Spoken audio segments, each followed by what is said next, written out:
सत्य के साथ। नमस्कार, एक नए पॉडकास्ट में आपका स्वागत है। आज हमारे साथ एक बहुत ही खास मेहमान हैं, धामी वर्जन 2 जिन्हें मैं मानता हूं क्योंकि छात्र राजनीति से निकले हैं। प्रदेश में एक साफ सुथरी छवि है, एक चमत्कारिक चेहरा बनकर इस वक्त देहरादून जैसे स्मार्ट सिटी की जिम्मेदारी संभालने को तैयार हैं। मुख्यमंत्री पुष्कर सिंह धामी, त्रिवेंद्र तीरथ निशंक, तमाम बड़े बड़े कद्दावर नेताओं के साथ जिनका एक बेहतरीन तालमेल है। नाम है सौरभ थपलियाल का, जो स्मार्ट सिटी देहरादून में पोस्टर बॉय बनकर उभरे और अब चर्चाओं में है। बात जिनके जीत की नहीं हो रही है, बात हो रही है कितने बड़ी जीत को लेकर वो आगे आएंगे, क्योंकि जिस तरह से चंपावत पुष्कर सिंह धामी ने अपना उपचुनाव जीतकर रिकॉर्ड बनाया, उम्मीद की जा रही है कि देहरादून में वही सौरभ थपलियाल दोहराएंगे। सौरभ जी, बात आपकी जीत की नहीं हो रही है, जीत के अंतर की हो रही है।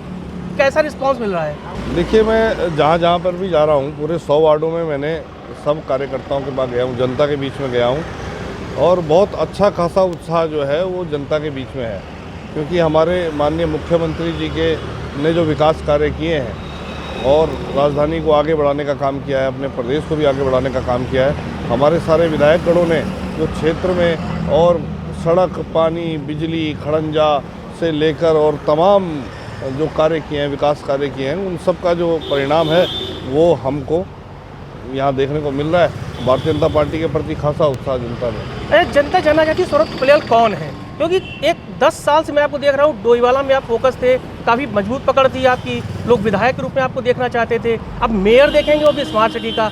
जो देहरादून के लोग हैं वो सौरभ थपलियाल को जानना चाहते हैं, कौन है सौरभ थपलियाल?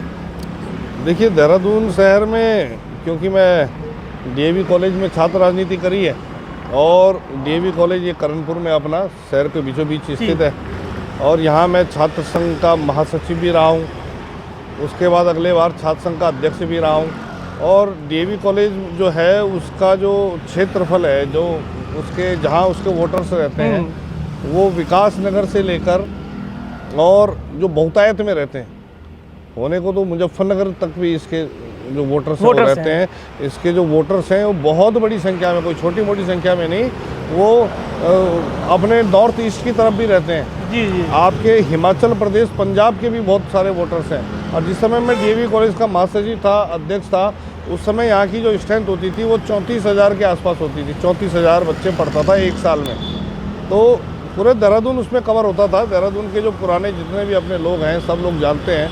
और देहरादून शहर के अंदर नगर निगम में ही मेरा मकान भी है, और यहाँ पे मैं सब लोगों से परिचित हूँ, सब अपना पुराने समय से जानते हैं। महासचिव भी रहा हूँ, अध्यक्ष भी रहा हूँ, और यहाँ सारी गली मोहल्ले, चौक चौराहों में मेरा आना जाना लगातार रहा है। हाँ, ये बात है कि डोईवाला में मैंने टिकट मांगा था पर मुझे नहीं मिल पाया, फिर मैंने यहाँ कोशिश करी। और मेरी पार्टी ने, मेरी जो भारतीय जनता पार्टी है वो हमेशा कार्यकर्ताओं को सम्मान करती है, कार्यकर्ताओं की चिंता करती है, और वहाँ हमारे यहाँ विचारक लोग हैं जो देखते हैं कि भाई किस व्यक्ति को कहाँ पे मौका मिलना चाहिए, तो वैसे ही इन्होंने इस बार मुझे मौका दिया। यही सवाल बनता है, क्या क्वालिफिकेशन थी सौरभ थपलियाल की जिन्होंने दिग्गजों को पीछे छोड़ दिया?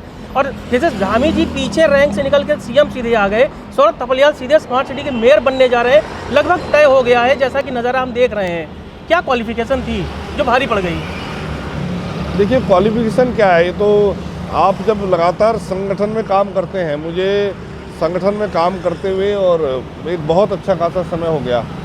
मैंने एक दरी बिछाने वाले कार्यकर्ता से लेके कुर्सी लगाने, फिर पहले दरी बिछाया करते थे, उसमें बैठा करते थे, फिर धीरे धीरे कुर्सियाँ आ गई, कुर्सियों में बैठने लगे, कई तरह के काम किए, पोस्टर भी लगाए। बहुत पीछे रहते थे आप, वैसे ज़्यादा लाइमलाइट में नहीं रहते? हाँ, ज़्यादा लाइमलाइट में रहना मेरी आदत में शुमार नहीं है पहले से।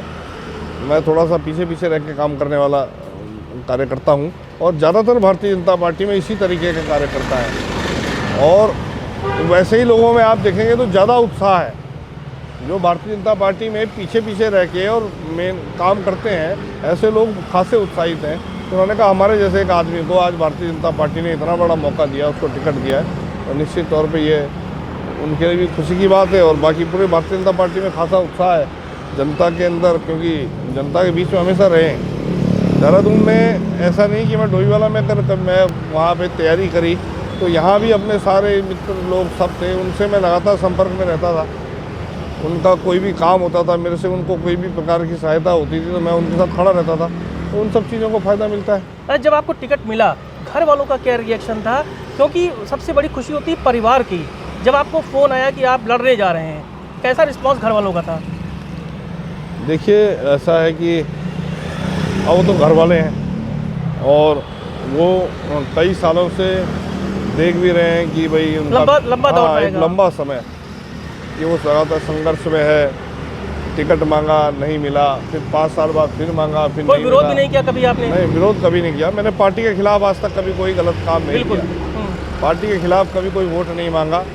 मेरे मन की नहीं हुई चुप हो गए? तो चुप हो गया, पर वोट मांगा, चुप पार्टी नहीं के लिए हुआ। लगे रहे? हाँ, वोट मांगा, पार्टी के लिए मांगा। पार्टी के खिलाफ कभी मैंने कार्य नहीं किया। दो वाला विधायक भी आपने जिताया?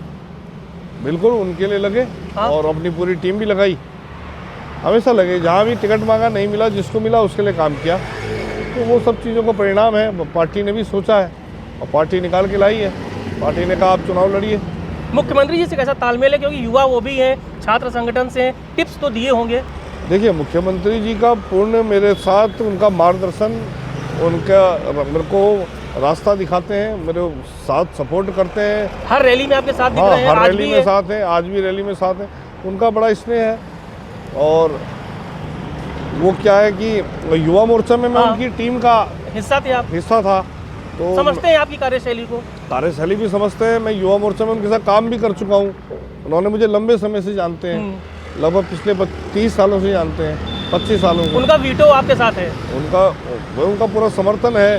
राजधानी का मेयर है, वो चाहते हैं कि उनकी टीम का व्यक्ति यहाँ पे मेयर भी बने भारतीय जनता पार्टी, और का थोड़ा सा अच्छा काम भी करे, यूथ के बीच में अच्छा काम करे। तो युवा सोच है उनकी। तो आपने निश्चित क्या होमवर्क किया है नगर निगम को अब लेके? जब शपथ लेंगे उसके बाद से प्रायोरिटीज़ क्या रहेंगी? सबसे पहले तो जो भारतीय जनता पार्टी ने एक संकल्प लिया है, एक संकल्प पत्र हमें जारी किया है। वो संकल्प पत्र में संकल्प लेती है भारतीय जनता पार्टी कि इस बार जो निगम है उसकी जितनी सेवाएं हैं, जैसे आपके जन्म प्रमाण पत्र की है, मृत्यु प्रमाण पत्र की है, आपकी लाइसेंस से लेके कोई सेवाएं हैं या अन्य सेवाएं हैं, जन सेवाएं जितनी भी हैं, उसके लिए लाइन लगाने की जरूरत आपको नगर पालिका और नगर निगम कार्यालय में आके नहीं पड़ेगी। Digital online? हाँ, उसके लिए जो नगर निगम है उसके कर्मचारी आपके वार्डों में आके एक नियत समय देके, नियत तारीख देके और आपके बीच में आके वो जो सेवाएं देने का काम आपके बीच में आके करेंगे। जो निगम है वो आपके द्वारा में आके काम करेगा। दूसरी बात, एक माननीय मुख्यमंत्री जी से भी बात करी गई इसके लिए कि एक जो अपनी ड्रेनेज सिस्टम है शहर का, उसको सुधारने के लिए, और उन्होंने भी आश्वासन दिया है कि इसमें त्वरित हम कार्रवाई करेंगे।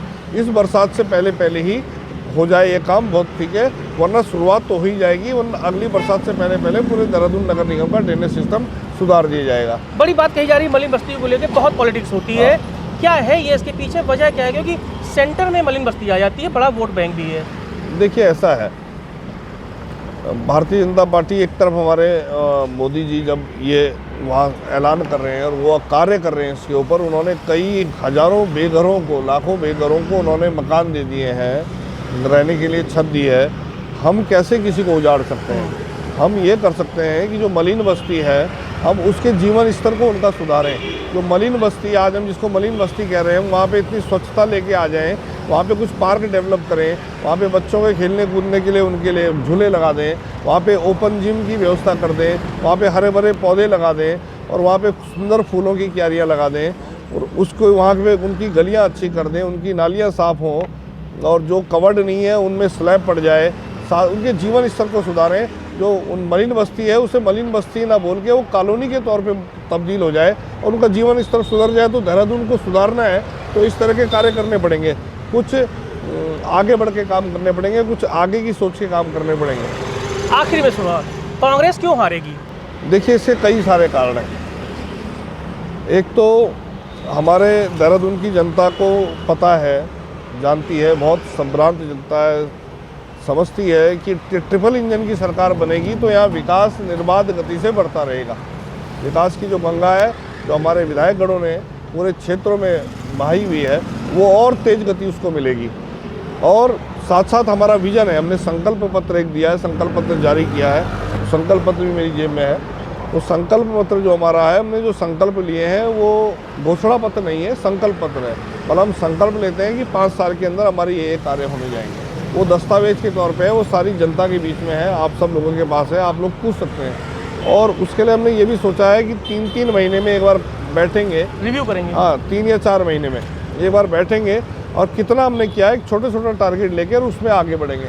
इस कार्य को कम करना है। बाकी तो जनता समझदार है, समझती है। हम जो कह रहे हैं वो करके हम दिखाने में यकीन करते हैं। हमारा नीयत साफ़ है, कुछ करने की इच्छा है।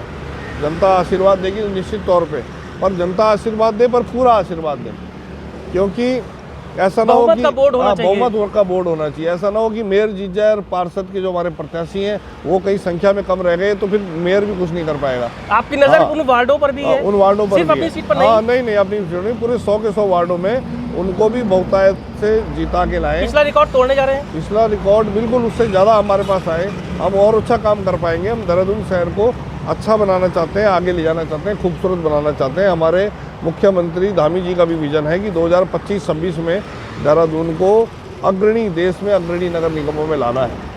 आखिर में कांग्रेस संगठन जिस तरह से बिखरा हुआ है, उसका जो कुप्रभाव है आपकी जीत पर, उसका प्रभाव पड़ेगा, ऐसा लग रहा है? देखिए, अब उनके विषय में मैं क्या कहूँ, क्योंकि उनका प्रत्याशी आपका अच्छा मित्र है, जैसे कि तस्वीरें वो सोशल मीडिया में देखी गई। वो हमारे मतलब मेरे से सीनियर रहे हैं, बड़े भाई हैं। हमारी विचारधारा अलग है। हाँ। उनकी विचारधारा, हमारी विचारधारा अलग है। हम कॉलेज में भी आपस में एक दूसरे के खिलाफ चुनाव लड़ते आए हैं और ईश्वर की कृपा से वहाँ भी हमको कॉलेज में भी हमेशा जीत मिलती आई है। तो इस बार भी यहाँ पूरे क्षेत्र में पटकनी दे देंगे। पटकनी देंगे, बिल्कुल निश्चित तौर पर। कांग्रेस कितना बड़ा रोल अदा कर रही है जो बिखरी हुई है? कांग्रेस जी कांग्रेस के विषय में मैं क्या बता सकता हूँ, पर मुझे इतना पता है कि भारतीय जनता पार्टी के 100 के 100 वार्डों में इतनी मजबूत संगठन हमारा है, इतनी मजबूत टीम हमारी है कि हमारे आगे वो बिखरी हो चाहे ना बिखरी हो, हमें उससे फ़र्क नहीं पड़ता। हम बहुत बड़ी जीत दर्ज करने वाले। आखिर में हमारी जनता से आप क्या अपील करेंगे, क्योंकि अगले 48 घंटे में कमल के फूल पर वोट लगाने जा रही है अगर जनता, तो आपको जरूर सुनना चाहेगी, क्या अपील करेंगे? देखिए, मैं तो यही अपील करना चाहूँगा कि अगर इस शहर को और आगे बढ़ाना चाहते हैं, क्योंकि भारतीय जनता पार्टी की प्रदेश में भी सरकार है, उनका पूर्ण रूप से आशीर्वाद हमारे ऊपर रहेगा। ये ट्रिपल इंजन की जो सरकार है, ये अपने इस देहरादून का जो ख्याति है इसको और बढ़ाना चाहती है, पूरे देहरादून को भयमुक्त करना चाहती है नागरिकों को। उसके लिए CCTV कैमरे भी हम लगाने जा रहे हैं, जिससे कि अपराधियों में भय हो, महिला सुरक्षा हो, और देहरादून को खूबसूरत बनाना है और पर्यटन के मानचित्र पे भी कहीं ना कहीं इसको आगे बढ़ाने का काम करना है। कुछ होम स्टे के प्रोजेक्ट जो हैं उसमें प्रॉपर्टी टैक्स में छूट देने से लेके सरकार तमाम तरह के संकल्प हमारी जो है ये सरकार ले चुकी है। तो देहरादून को आगे हम बढ़ाना चाहते हैं, तो इसमें आप लोग भी सहयोग कीजिए और पार्षदों को भी बड़ी संख्या में जिता के भेजिए ताकि मजबूत बोर्ड बने और हम लोग आपके साथ मजबूती से काम कर सकें, कंधे से कंधा मिलाकर आपका सहयोग कर सकें। देखिए, ये है सौरभ थपलियाल, मुख्यमंत्री पुष्कर सिंह धामी की उपलब्धियां, संगठन की मजबूती और सौरभ थपलियाल की इमेज जो 100 में और बड़े ही मिलनसार व्यक्तित्व की रही है, उसका अगर त्रिवेणी को मिला लिया जाए तो कमल का खिलना लगभग यहाँ उत्तराखंड में, देहरादून में तो कम से कम तय माना जा रहा है। उम्मीद ये की जानी चाहिए कि जब मेयर बनकर सौरभ थपलियाल कुर्सी पर बैठेंगे तो नगर निगम देहरादून की जो स्मार्ट योजनाएं हैं वो एक बार फिर रफ्तार पकड़ेंगी और एक नए सौरभ थपलियाल को हम देखेंगे। अगले पॉडकास्ट में फिर मिलेंगे, तब तक के लिए नमस्कार।